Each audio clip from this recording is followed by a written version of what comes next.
Más noticias en nuestra web crc891.com. Seguinos en Facebook y Twitter como CRC891 Radio y en Telegram como Noticias CRC. Transcomer, puesto de bolsa de comercio, presenta A las 5 con Alberto Padilla.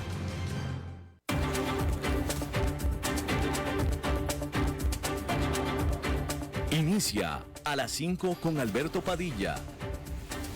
Un programa diseñado con el objetivo de llevarte diariamente un tema de actualidad, acompañado siempre de reconocidos editorialistas. De lunes a viernes a las 5 de la tarde por CRC 89.1 Radio.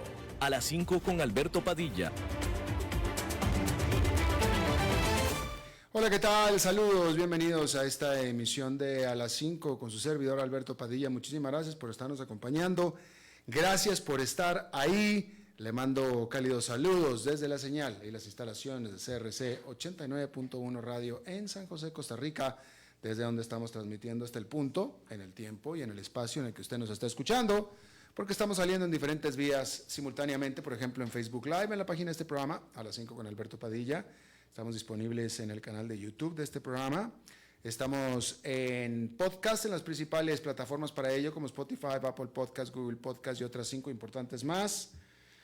Aquí en Costa Rica, este programa que sale en vivo en este momento a las 5 de la tarde, se repite todos los días a las 10 de la noche aquí en CRC 89.1 Radio.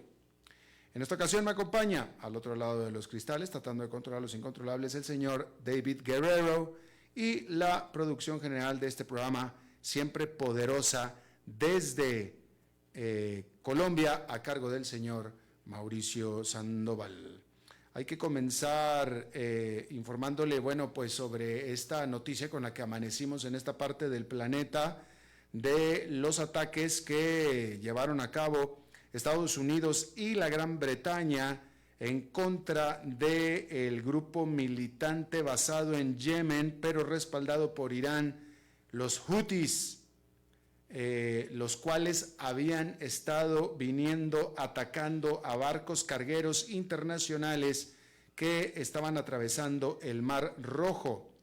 Estos ataques a infraestructura aparentemente o presuntamente de guerra de los Houthis en Yemen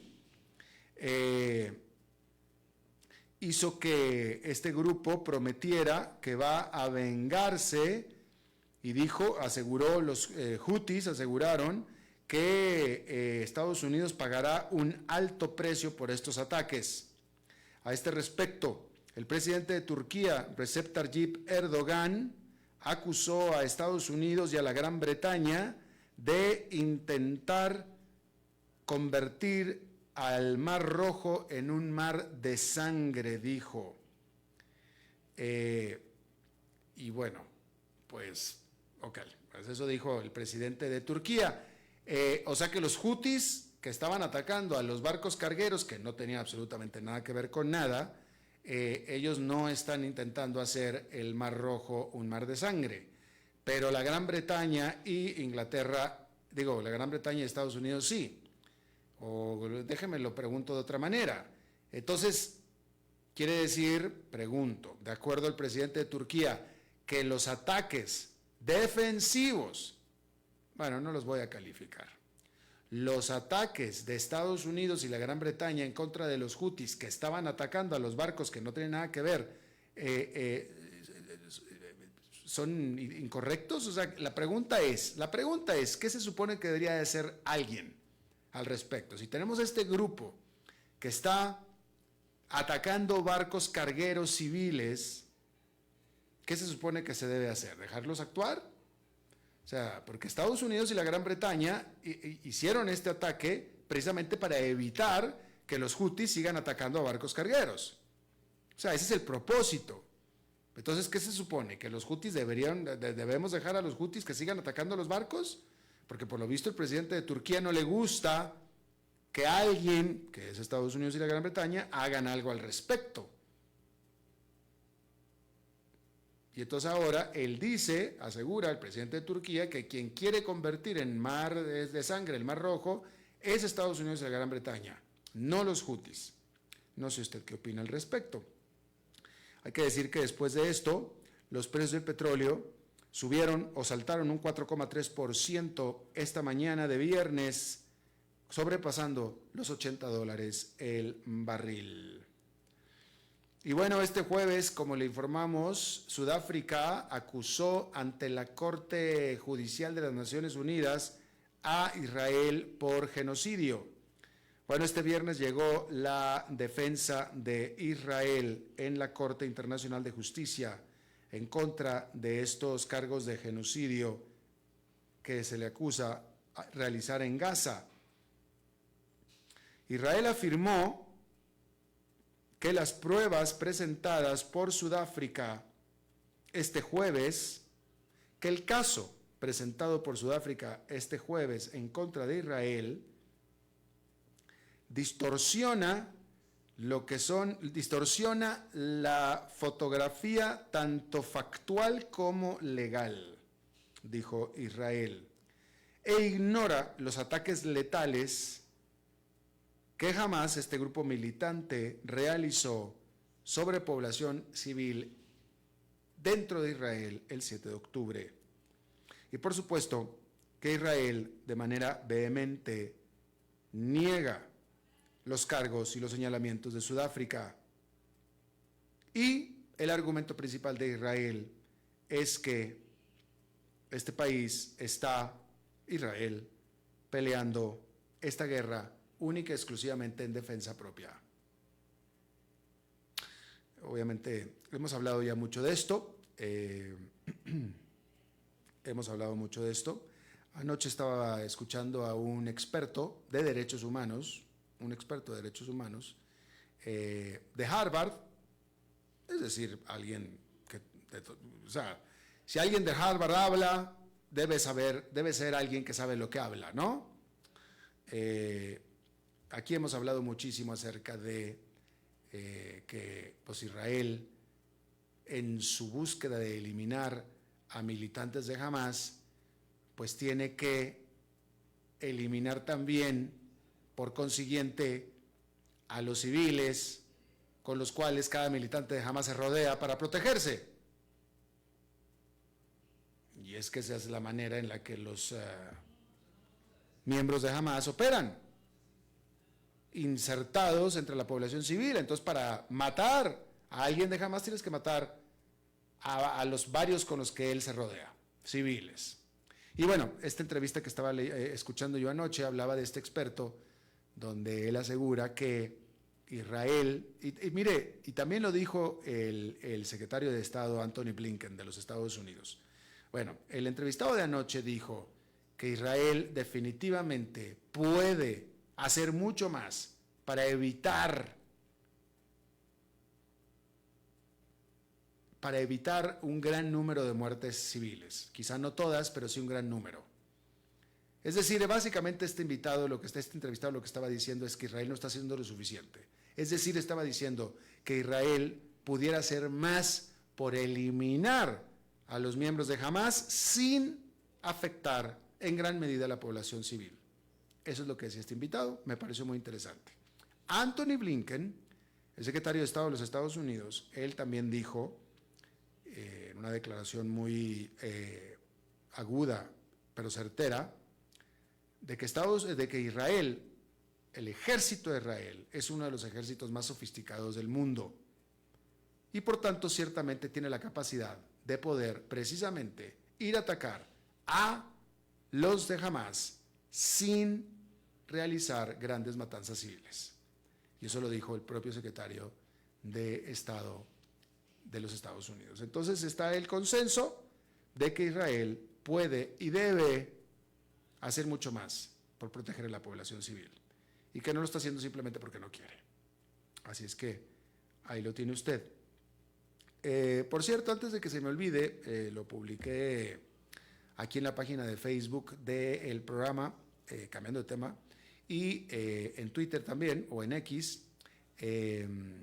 continúan los vuelos, el tráfico, discúlpeme, pero no lo puedo decir de otra manera, el tráfico de inmigrantes por parte de Daniel Ortega en Nicaragua este día, cuando yo me fijé, hoy, después del mediodía, a las primeras horas de la tarde, estaba aterrizando en Managua un 777, un Boeing 777 charter que venía de Marruecos. Aquí hemos hablado acerca de este programa de incentivo, literalmente de incentivo, de Nicaragua, de Daniel Ortega, de que vengan y se acerquen y vuelen a Managua. Pues ahora, primero eran inmigrantes de Haití y de Cuba, y ahora son también inmigrantes de África, puesto que estos vienen de Marruecos. Y hace unas semanas estábamos leyendo de este avión que fue confiscado por tráfico de personas, que venía también de África con dirección hacia Managua. En este programa es que no veo qué otro término podamos usar, que es este programa de tráfico de inmigrantes, en el cual Daniel Ortega invita a inmigrantes, de nuevo, de África, la India, el Caribe, concretamente Haití, de Cuba, a que aterricen en Managua para que emprendan el camino, caminando como sea, al norte hacia Estados Unidos. Y en el que el gobierno de Daniel Ortega le cobra a cada inmigrante $200 por ese paso, a cada uno. A cada uno. Aquí hemos hablado mucho de eso. Yo no estoy siguiendo de manera diaria y constante el flujo de aviones, pero cada vez que me fijo hay uno. Hoy me fijé y estaba aterrizando este 777 que venía de Casablanca, Marruecos. Este avión fletado. Hoy que me fijé, no sé si sea el único del día, el primero en muchos días, o hubo más este día. No sé, porque no me estoy fijando completamente, pero lo único que le reporto es que continúa. Mire, me voy a fijar en este momento una vez más aquí en la aplicación, a ver si de casualidad, a ver qué hay cerca de Managua. En este momento, aparentemente, no vendría aparentemente en este momento a esta hora. Pero hoy aterrizó al menos un 777. A ese avión le caben unas 300, 350 personas viniendo de Casablanca, Marruecos, a Managua, presuntamente, con toda seguridad, con inmigrantes africanos, si no es que de la India también, que bajarán en Managua. Se les permite una estadía de unos 2-3 días para que se vayan caminando o en buses hacia la frontera con Honduras y de ahí hacia el norte para los Estados Unidos. Situación que se ha vuelto crítica en la frontera de México con Estados Unidos también, por cierto. Bastante crítica. Bien. Ahí lo tiene usted. Hay que decir que guardias fronterizos de Finlandia informaron que arrestaron a 11 hombres iraníes, quienes de manera ilegal habían entrado al país desde su frontera con Rusia. Entraron o cruzaron esta frontera, la cual está cerrada,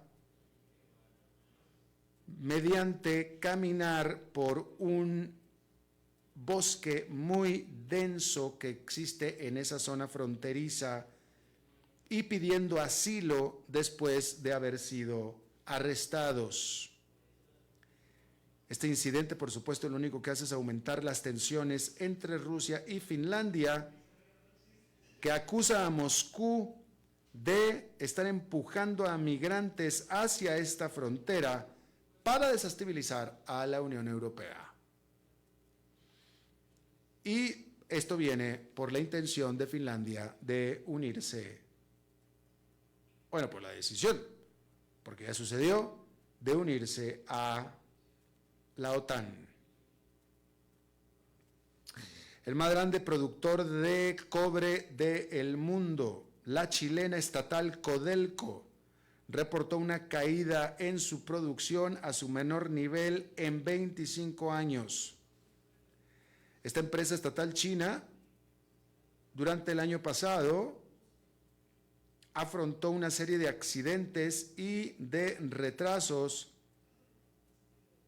una serie de proyectos de mejoría de sus minas.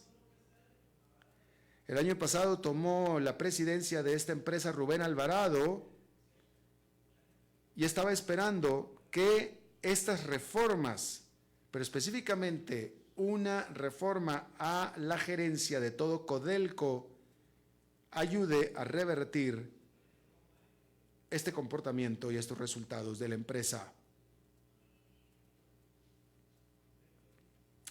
La Organización Mundial de la Salud declaró a Cabo Verde libre de malaria. Se trata de el tercer país africano en deshacerse de esta enfermedad transmitida por los mosquitos.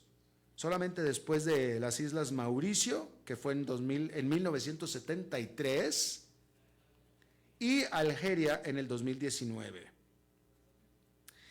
El gobierno de Cabo Verde lanzó un plan de acción en contra de la malaria en el 2007 para diagnosticar y tratar de manera más eficiente y efectiva a esta enfermedad, incluyendo el ofrecer servicios gratuitos a los viajantes a este archipiélago, sobre todo a los que venían visitando de África continental.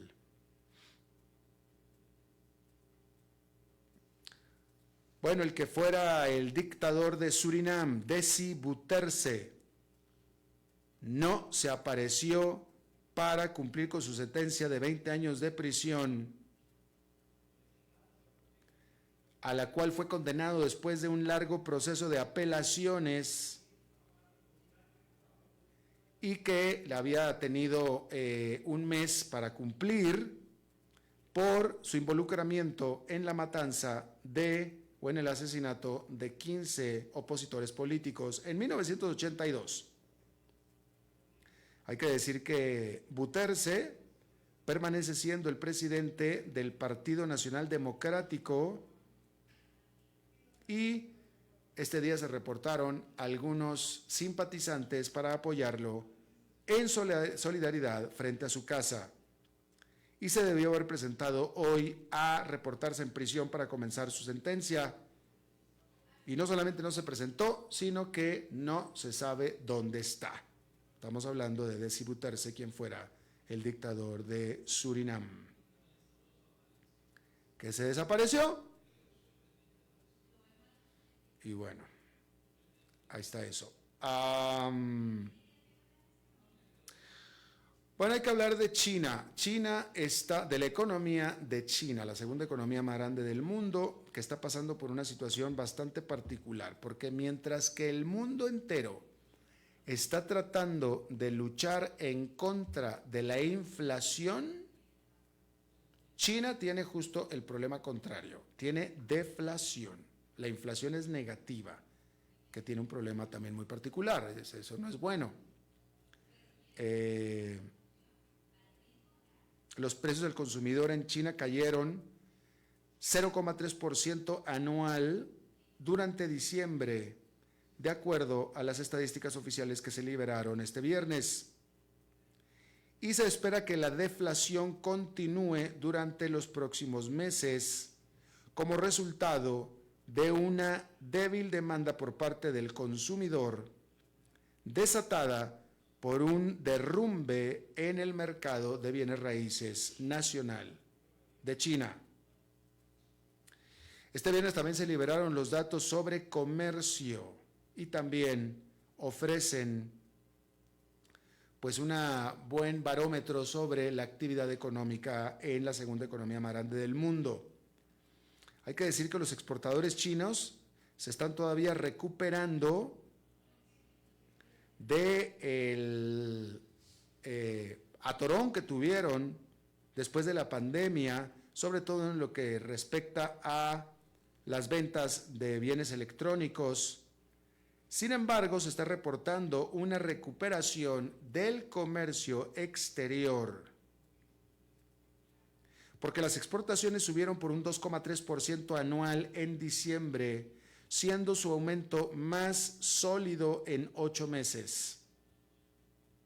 De tal manera que la economía doméstica de China está anémica en su comportamiento, pero sin embargo, la economía del resto del mundo definitivamente respondiendo de manera más sólida que la doméstica y con la esperanza de que mejor conforme pase el año. De tal manera que los líderes chinos están inyectándole jugo al sector manufacturero por medio de créditos blandos por parte de los bancos propiedad del Estado chino, apostando a que el crecimiento que vaya a haber durante este año venga por el lado de las exportaciones, por el sector exportador, que no es menor. Pero al ser un país tan grande, obviamente el mercado doméstico es absolutamente vital.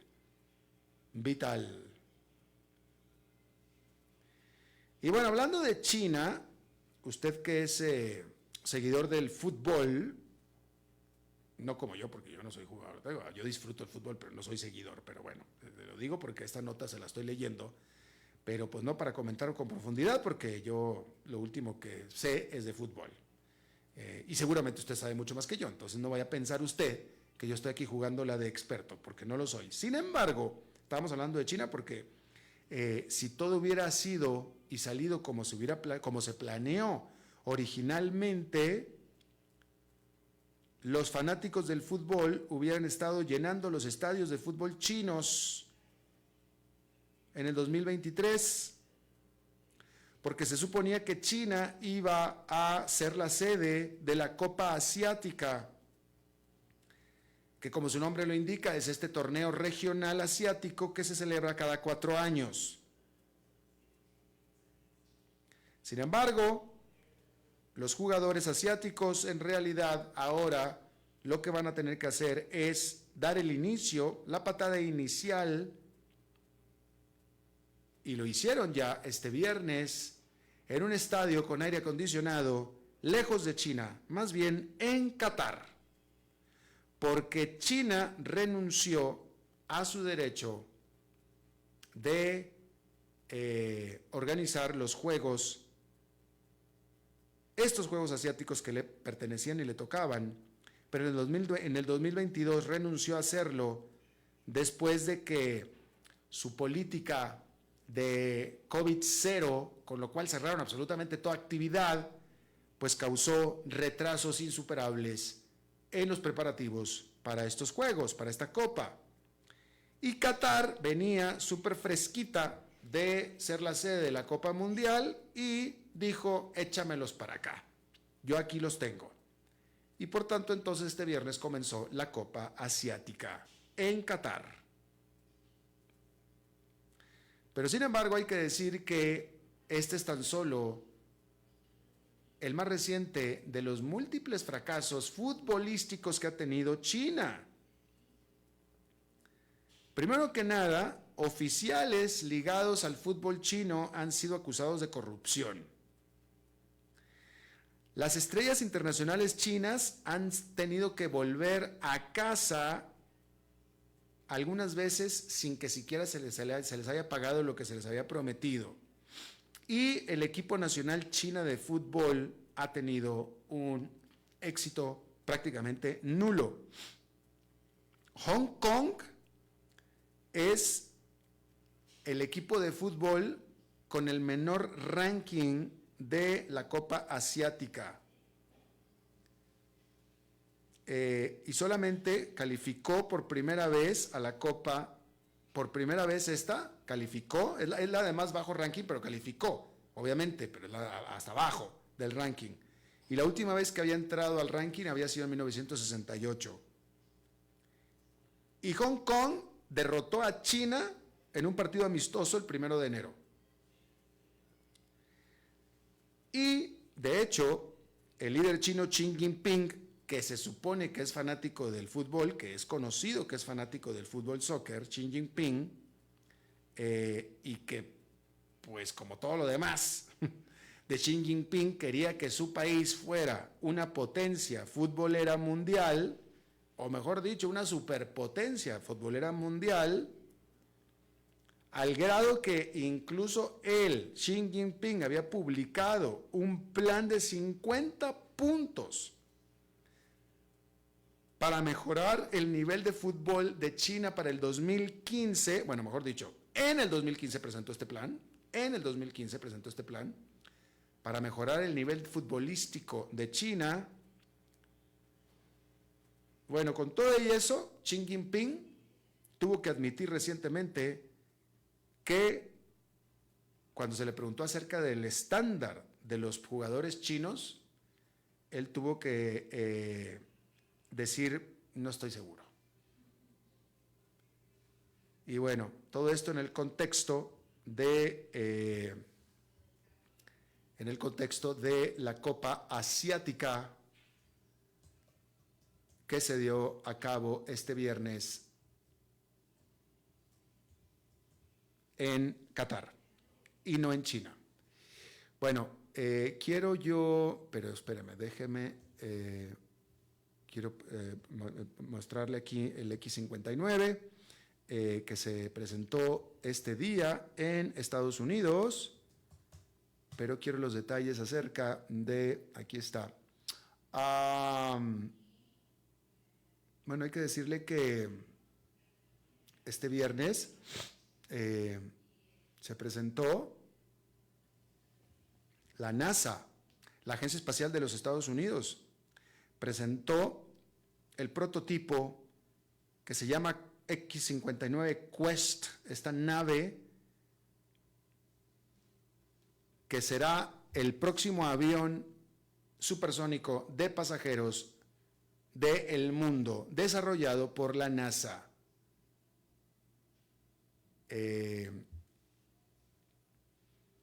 Hay que decir que el humano, como usted sabe, ya tuvimos en el mundo un avión supersónico, el Concorde. En este momento no hay un avión supersónico. En pleno siglo XXI no existe un avión supersónico de pasajeros. Pero la tecnología está, y hubo una época en la que volaron por los cielos pasajeros supersónicos en el Concorde, el cual dejó de volar en el año 2003. ¿Por qué dejó de volar? Bueno, porque el Concorde era simplemente demasiado caro para operar y tenía un gran problema que lo hacía más caro todavía, que era la causa de este boom sónico que causaba y que era demasiado ruidoso. Por lo tanto, no podía volar en zonas pobladas y solamente podía volar supersónico cuando estaba sobre el mar. Entonces, en realidad, podría haber sido más rápido los trayectos en el Concorde, pero no podían ser porque gran parte del viaje no lo podía hacer supersónico.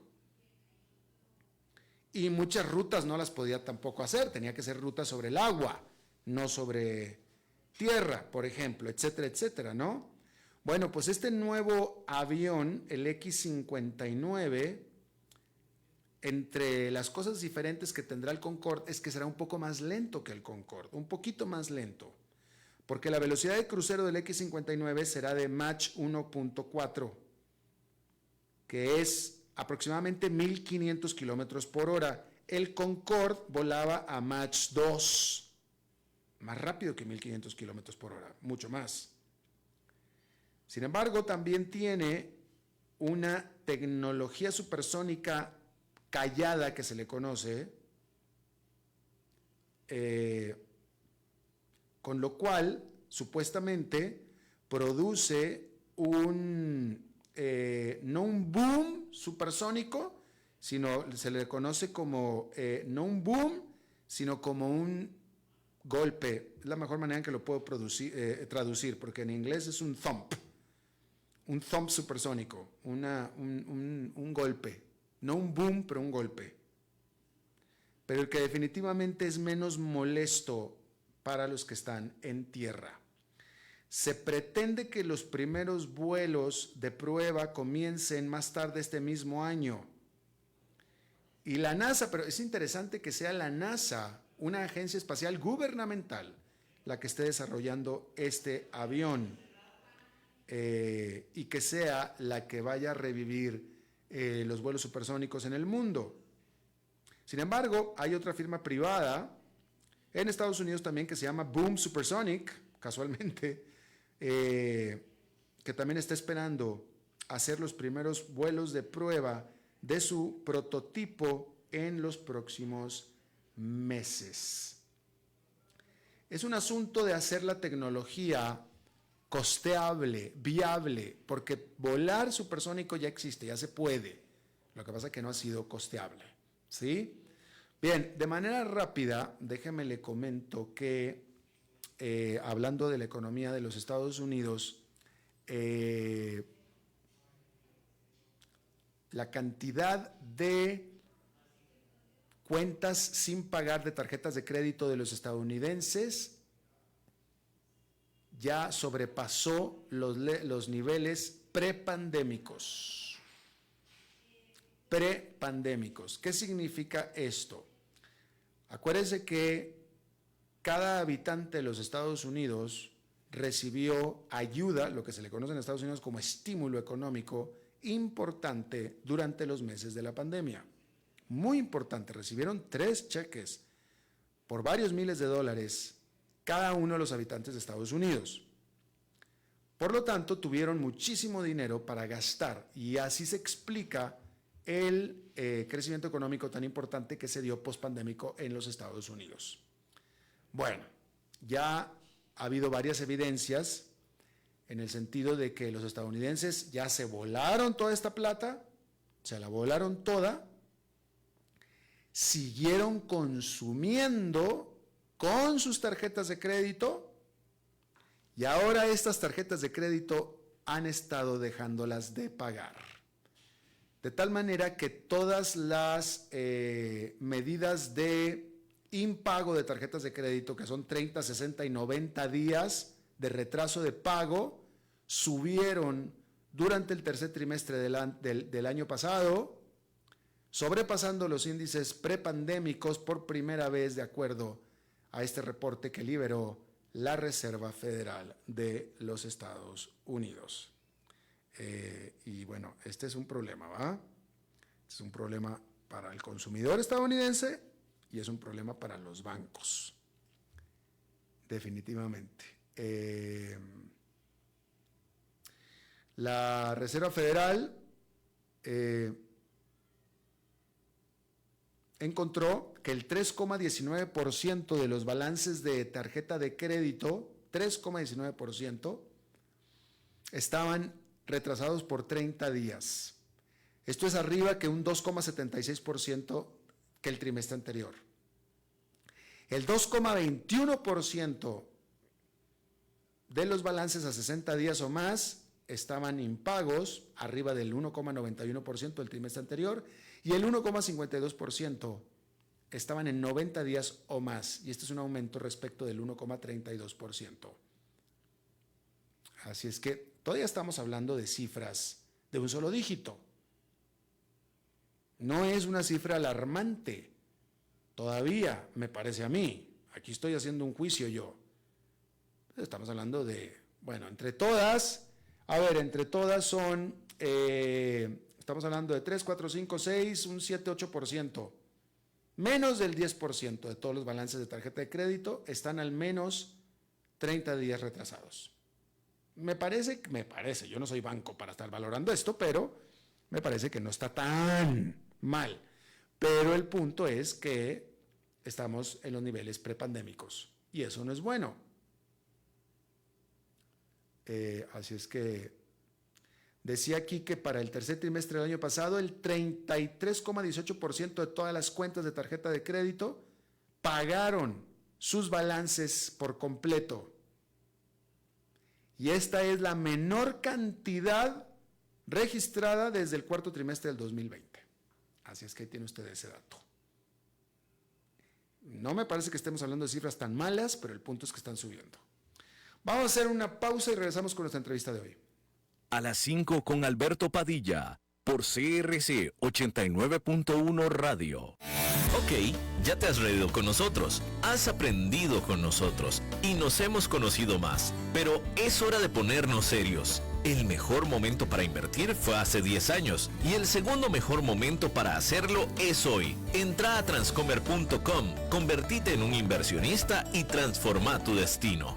Transcomer, puesto de bolsa de comercio. Construyamos juntos su futuro. Somos expertos en eso.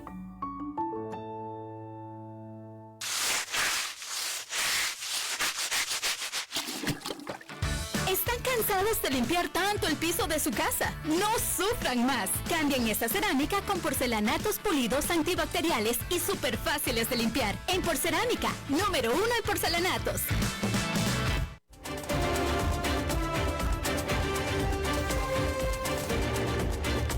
Seguimos escuchando a las 5 con Alberto Padilla.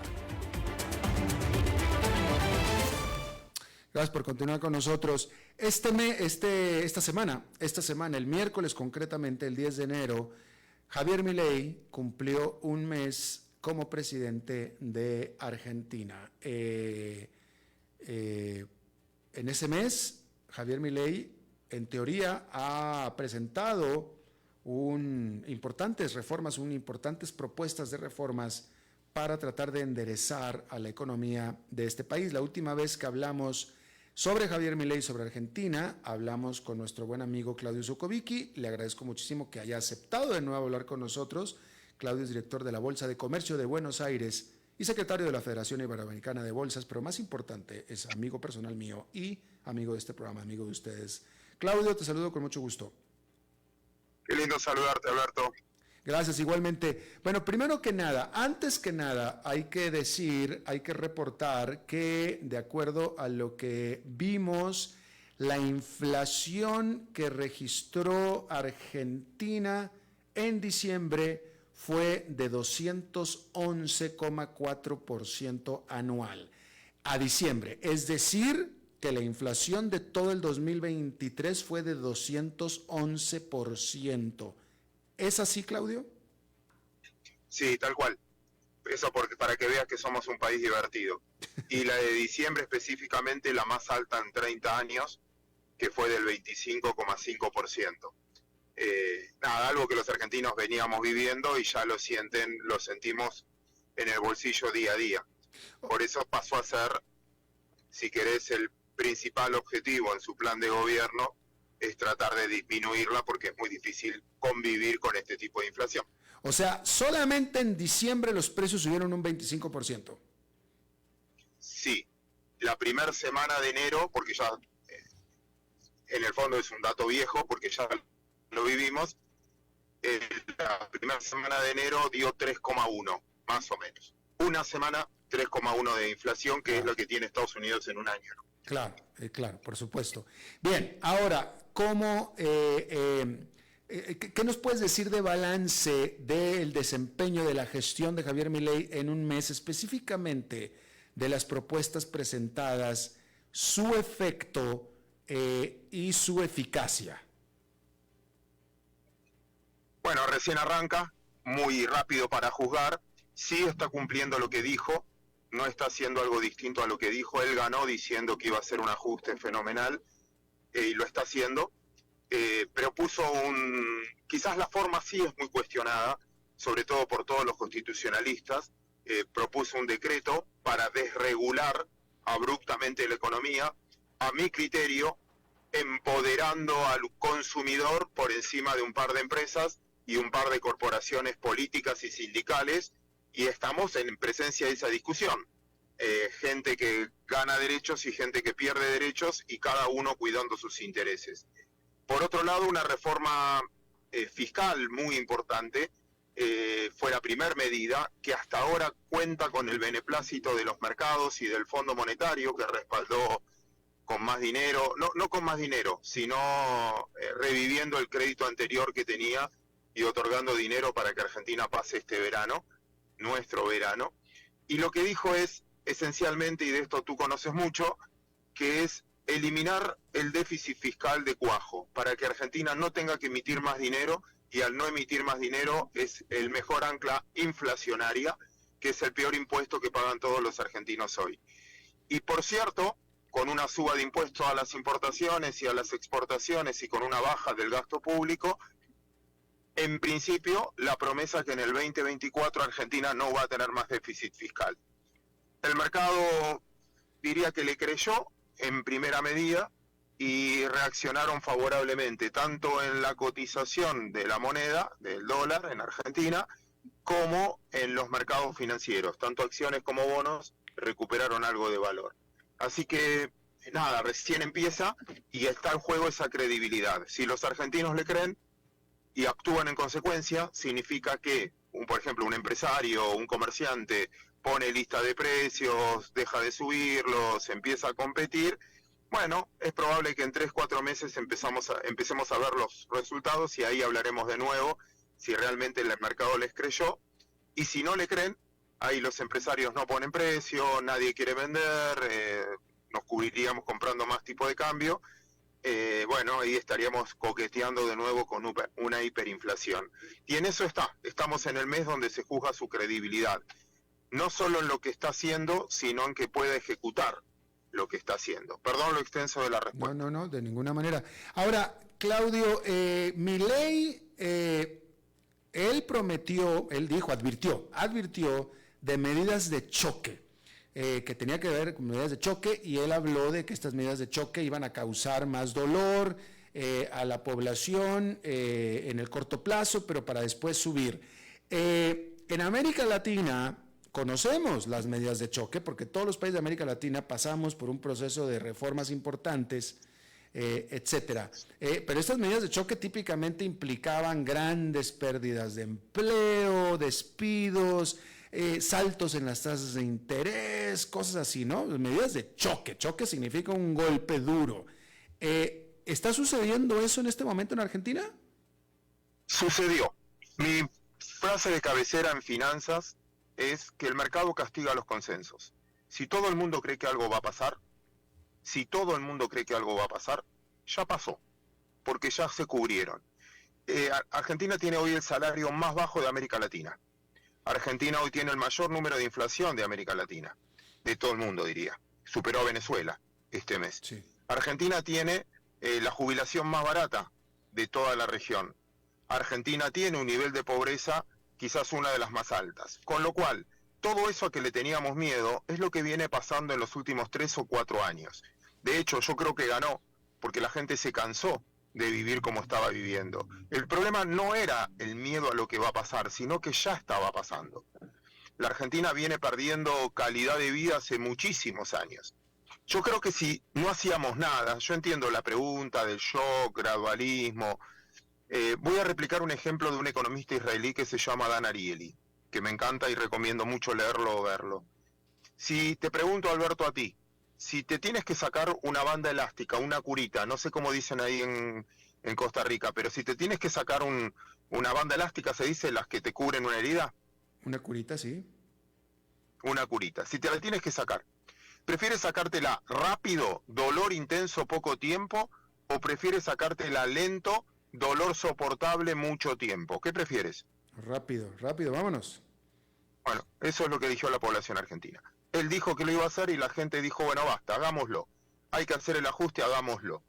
¿Por qué? Porque si seguíamos haciendo lo que estábamos haciendo, nada, había un 100% de probabilidad de hiperinflación.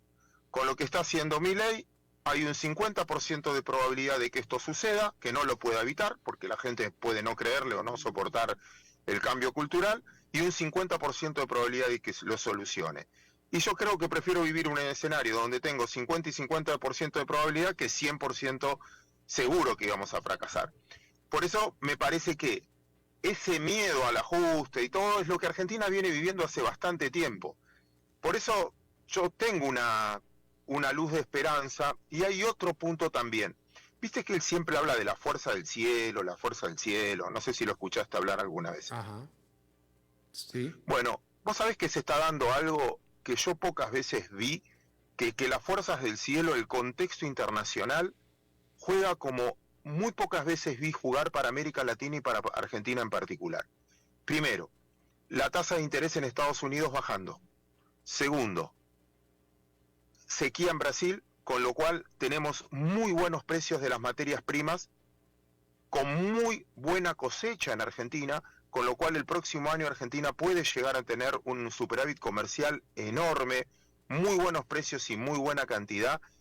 Y por último, un conflicto bélico hoy a la mañana con el Mar Rojo, donde imagínate tú que todos los que comercian mercadería por el Mar Rojo iban a preferir comprarle a países donde no tengan esa amenaza o ese costo del flete o ese costo del seguro por circular mercadería. Yo creo que también esas cosas hay que tenerlas en cuenta. Cuando Argentina le jugó en contra, que pasó en el 2023 y pasó en el 2018, más allá de la mala praxis de cada gobernante, y la verdad que es muy difícil, con sequía, con Estados Unidos subiendo la tasa de interés como muy pocas veces vimos también. Así que hay motivos para preocuparse, obviamente, pero también hay motivos para decir, puede haber un cisne blanco. Esta vez no necesariamente puede ser negro. ¿Cuál es? Bueno, háblanos de la oposición, hemos estado al tanto de convocatorias a marchas, etcétera, de los grupos que están en contra de estas medidas, etcétera, que muchas veces han entorpecido la labor de los gobiernos en Argentina.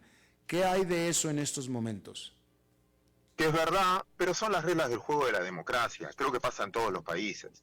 Un oficialista siempre tiene que decir que está todo bien y que todo va a mejorar. Y un opositor siempre tiene que decir que está todo mal y que él lo haría mejor. El tema es que ahora están medio acorralados también, porque si ahora la cosa sale mal, suponete que le traban el DNU y demás, y la cosa sale mal, hay hiperinflación. Yo no sé si la sociedad también va a condenar solo a la gestión actual. Yo creo que muchos van a condenar más si lo que nos pasa, lo que nos está pasando, si pasa ahora rápido, yo creo que le va a echar más la culpa a la anterior que a la actual. Por eso también tienen no digo la obligación, pero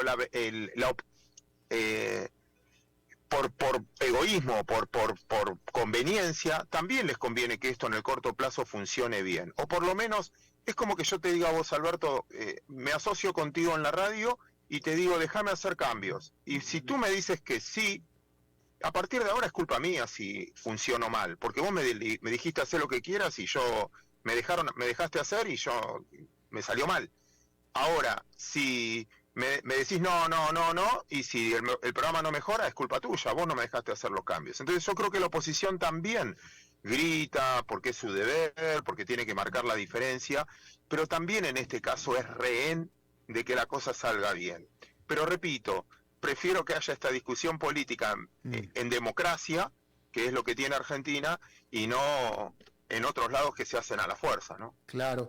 Ahora, Claudio, a ver, déjame te pregunto, tú eres más joven que yo, seguramente, claro, yo sé que tú eres más joven que yo, pero en los procesos de reforma de medidas de shock que hubo en América Latina, como te lo estábamos planteando hace un momento, y también en las crisis importantes que ha habido en Estados Unidos, por ejemplo, la burbuja de Internet y sobre todo la crisis de los bancos de finales de la década pasada, que fue la más grande, hay un choque fuerte, severo, potente, de corta duración, muy destructiva, muy horrible, muy espeluznante, pero lo mismo pasó en América Latina, pero la recuperación se da relativamente muy rápida, o sea, a los 7, 8 meses ya las cosas se estabilizan y empieza a subir y a arreglarse la cosa hacia arriba, después de mucha destrucción, ¿no? Te pregunto, a mí me llama la atención, por ejemplo, algo que nunca dijo Javier Milei es, déjenme a mí hacer lo que tengo que hacer y en 4 años yo entrego esta presidencia con el país creciendo y estabilizado y sin inflación. Eso no lo dijo, nunca lo dijo. No, el otro día dijo algo, relativo, que dijo, él invocó a un prócer argentino que se llama Pellegrini, que gobernó en la época de gloria de la Argentina, que dijo, se fue muy insultado, pero a los años le reconocieron la labor del cambio fenomenal que hizo. Y yo creo que él juega eso. No tiene acuerdos políticos, no es un partido político tradicional, no es que tiene herederos dentro de su partido político, fue disruptivo. Yo creo que él tiene que entender, y creo que lo entiende, que él, más que ganar las elecciones, la perdió en lo otro, por lo que había hecho, por la gestión. No es que la gente votó muy a favor, también votó muy en contra. Entonces, desde ese punto de vista, él tiene que construirse un nuevo poder. Y tienes razón en lo que dices, pero también es muy probable que él, si no cambia, si dice que no cambia, o sea, si ya da a entender que no va a ser reelegido, también ya perdería poder y no sé si todo el mundo le prestaría atención. Claudio, a ver, la inflación el año pasado fue de 211%, habíamos dicho, ¿no es cierto? Aquí lo tengo, 211, sí, fue 211. Es cierto. Y con ¿cuál fue el crecimiento del PNB de Argentina el año pasado? ¿O de crecimiento? Y cayó, creo que casi nada, nulo, y este año eso va a ser lo más importante, mucho más grave que la inflación, que vamos a tener una recesión seguramente de 4 puntos del PBI. A ver, es que justo en ese momento se interrumpió un poquito. Y eso va a ser Sí, Claudio, te decía. Que vamos a tener una recesión. Hola. Sí, discúlpame, a ver otra vez, porque perdimos un poquito la señal. Déjame te vuelvo a preguntar. Por lo que dijiste, el 2023 el crecimiento económico fue de 0 con una inflación de 211%. ¿Qué esperas para el 2024? Una inflación parecida, va a ir bajando. Yo creo que la más alta fue la de diciembre, en enero pinta un 19%, altísima también, y después ir bajando para llegar a un dígito quizás en abril. Después, la recesión va a ser del 4%, por eso creo que eso va a ser como un antibiótico contra la inflación, pero la calidad de vida nuestra va a ser mucho más baja, nuestro poder de compra va a ser mucho más bajo. Por eso va a ser un año muy, muy difícil, lo que se llama estanflación, ¿no? Proceso inflacionario y encima con caída económica. Iniciaste tu respuesta diciendo similar. ¿Tú estás esperando una inflación similar de 211% para este año? Sí. Con la primera parte ya vas a tener un 70-80% vas a tener los primeros meses y sobre fin de año cayendo a un 2% mensual, pero el anual te va a dar muy alto. O sea que el año de choque va a ser este. El año de choque está siendo este mes y el mes que viene, diciembre, enero y febrero. Es el impacto por la manera que se eligió, es el shock. Y después Argentina en abril debería empezar a mejorar, y repito, no solo por mérito nuestro, sino por la ayuda del contexto internacional que juega muy a favorable los precios relativos para nuestro país. Ok, a ver, brujo, ¿y el 2025?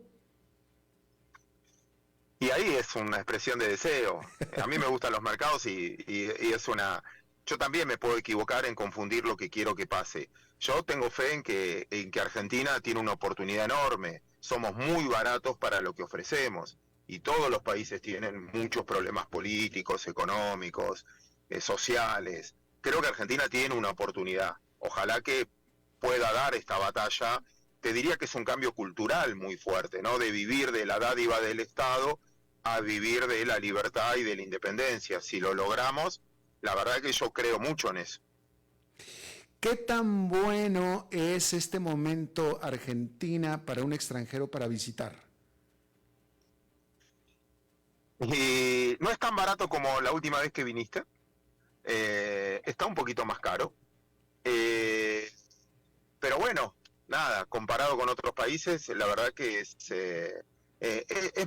tú conoces Argentina y sé que te gusta mucho Argentina. Me encanta. Por lo tanto, te diría que es una hermosa oportunidad para que visites nuestro país. Pero en dólares. Con muy buen precio, comes bárbaro. Los viajeros viajamos con dólares. Entonces, en dólares, ¿qué tan barato o qué tan caro es Argentina? Y mira, comparado con Uruguay, la mitad. Comparado con Miami, la mitad, un poquito más de la mitad. Comparado con Chile, con Costa Rica, te diría que también vas a pagar para comer o para hospedaje, vas a pagar eso, la mitad o un poco menos de la mitad de lo que pagas en Costa Rica.